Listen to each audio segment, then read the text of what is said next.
अस्सलाम वालेकुम नाज़रीन, उम्मीद है आप खैरियत से होंगे। अल्लाह ताला हम सब को अपने हिफ्ज़-ओ-अमान में रखे और हमें हर तरह की बीमारी से महफूज रखे।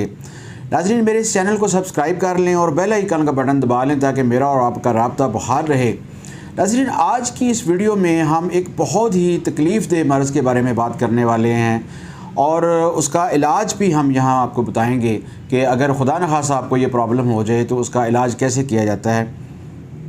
नाज़रीन, ज़रा तसव्वुर करें कि आपके किसी अज़ीज़ या रिश्तेदार को जो हंसता खेलता मरीज़ होता है, अचानक उसकी कुफ्ते गोयाई जो है वो सल्ब हो जाए, अचानक उसका बोलना चालना बंद हो जाए, वो बेचारा बात ना कर सके, किसी की बात समझ ना सके, आप कम्युनिकेशन ना कर सके, तो कितना उसको ये मसला जो है उस मरीज़ के लिए, उसके घर वालों के लिए कितनी ये तकलीफ़ दह बात होती है।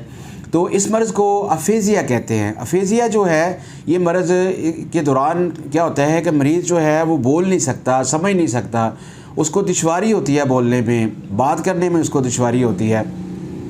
तो ये मर्ज़ होता क्यों है? ये मर्ज़ दिमाग के किसी एक हिस्से के फालज की वजह से होता है, दिमाग की रसौली की वजह से हो सकता है।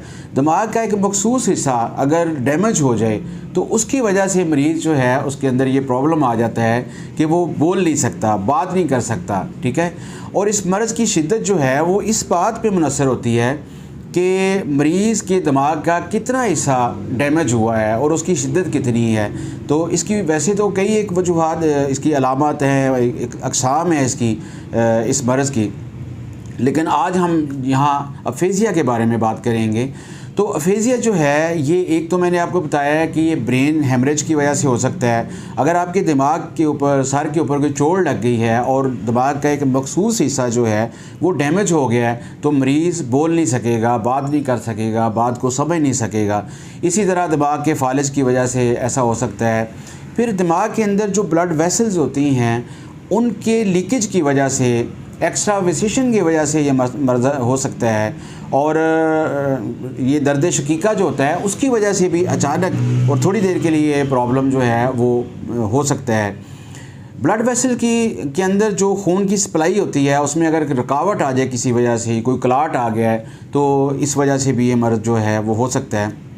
नाज़रीन, ये जो प्रॉब्लम होता है ये ठीक हो सकता है, मरीज़ को डिसहार्ट नहीं होना चाहिए। ये अगर दिमाग का ये हिस्सा ज़्यादा डैमेज नहीं हुआ और मरीज़ अगर होम्योपैथिक ट्रीटमेंट लेता है तो उसको वो दोबारा बोलने के काबिल हो सकता है। स्पीच थेरापी वगैरह के साथ भी अगर सपोर्ट ली जाए तो बहुत जल्द मरीज़ जो है वो दोबारा बोलने के काबिल हो सकता है। ये मर्ज़ जो है ये अचानक पैदा होता है और इसकी ज़्यादा परेशानी वाली बात ये होती है कि मरीज़ को जब कोई स्ट्रोक होता है तो स्ट्रोक के नतीजे में ये मर्ज़ पैदा हो जाता है और मरीज़ की कुफ्ते गोयाई जो है वो सल्ब हो जाती है।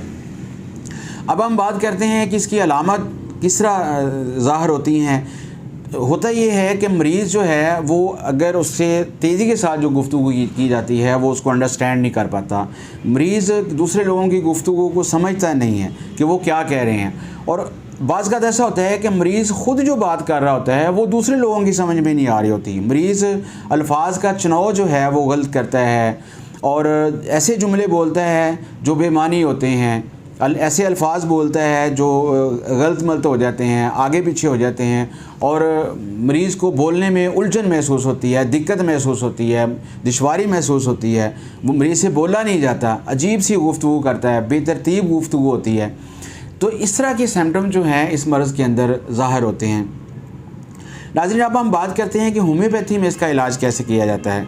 तो नाज़रीन, होम्योपैथिक तरीका इलाज जो है, अगर मरीज़ बर वक्त हमारे पास आ जाए और उसका ब्रेन जो है वो ज़्यादा डैमेज ना हुआ हो तो बहुत ही ज़बरदस्त इसका इलाज है। बहुत तेज़ी के साथ मरीज़ जो है वो रिकवर होना शुरू हो जाता है और आहिस्ता आहिस्ता वो दोबारा बोलने के काबिल हो जाता है। क्योंकि होम्योपैथिक मेडिसिन जो हैं ये मरीज़ की ज़हनी, जज्बाती और रूहानी जो अमराज़ होते हैं उनको बहुत जल्द ठीक करता है और बहुत ही ज़बरदस्त इलाज है इस मर्ज़ के लिए होम्योपैथी में। होम्योपैथिक तरीका इलाज जो है उसके अंदर 85 से ज़्यादा मेडिसिन ऐसी हैं जो कि अफेज़िया के लिए इस्तेमाल होती हैं। जो जिस मरीज़ की कुफ्ते गोयाई जो है वो दिमागी खलल की वजह से ख़राब हुई हो, मरीज़ बोल ना सकता हो, सुन न और जो लिखा पढ़ा होता है उसका अपना लिखा तहरीर जो लिखी होती है उसको भी बाज़ का तो वो अंडरस्टैंड नहीं करता। तो अगर इस तरह के सिम्पटम हो और क्रोटिलस एक ज़बरदस्त किस्म की मेडिसिन है जो इस चीज़ को ठीक करती है। मरीज़ बोलने में अगर दुश्वारी महसूस करता है, गुफ्तगू में उसको परेशानी है, उसकी आवाज़ भारी हो गई है, गलत अल्फाज का इस्तेमाल करता है और बेरबत गुफ्तगू करता है, तो क्रोटिलस जो है एक ज़बरदस्त किस्म की मेडिसिन है जो इस मर्ज़ को ठीक कर सकती है। बम्बिंग एक प्रॉब्लम होता है जिसके अंदर मरीज़ जो है वो बहुत आहिस्ता बोलता है, यानी इतनी आहिस्ता बोलता है कि उसकी बात को सुनने के लिए उठ के उसके करीब जाना पड़ता है, या बाज़ बात मरीज़ ने अगर कोई बात करनी है तो उसको दूसरे शख्स के पास जाना पड़ता है। अगर इस तरह की कैफियत है तो क्रोटिलस जो है एक ज़बरदस्त मेडिसिन साबित होती है और इस मर्ज़ को बहुत जल्द ठीक कर देती है।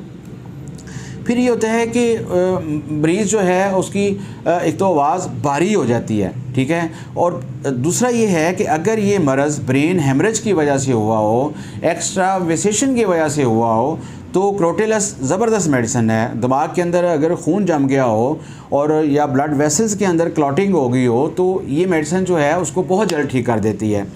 दिमागी सोजिश की वजह से ये मर्ज़ अगर हुआ हो, सेरिब्रोस्पाइनल इन्फ्लेमेशन की वजह से अगर प्रॉब्लम हुआ हो, तो क्रोटिलस एक बहुत ही ज़बरदस्त मेडिसिन है। फिर सर के ऊपर अगर चोट लग गई है और दिमाग के अंदर खून जम गया है तो क्रोटिलस जो है वो ज़बरदस्त मेडिसिन है।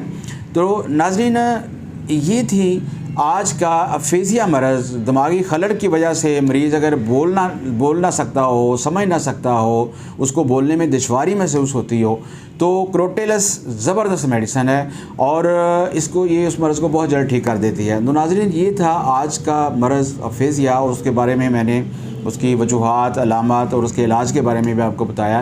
तो नाज़रीन, अगर आपके ख़्याल में कोई भी सवाल आता है, आपके जहन में कोई बात उठती है, आप इसके बारे में मज़ीद इन्फॉर्मेशन लेना चाहते हैं, तो हमारे चैनल को सब्सक्राइब कर लें और वीडियो के नीचे कमेंट्स करें, मैं उसका आपको ज़रूर इंशाल्लाह जवाब दूँगा। तो नई वीडियो के साथ दोबारा हाज़िर की खिदमत होगा। डॉक्टर मोहम्मद सीर अलवी को इजाज़त दीजिए। अस्सलाम वालेकुम।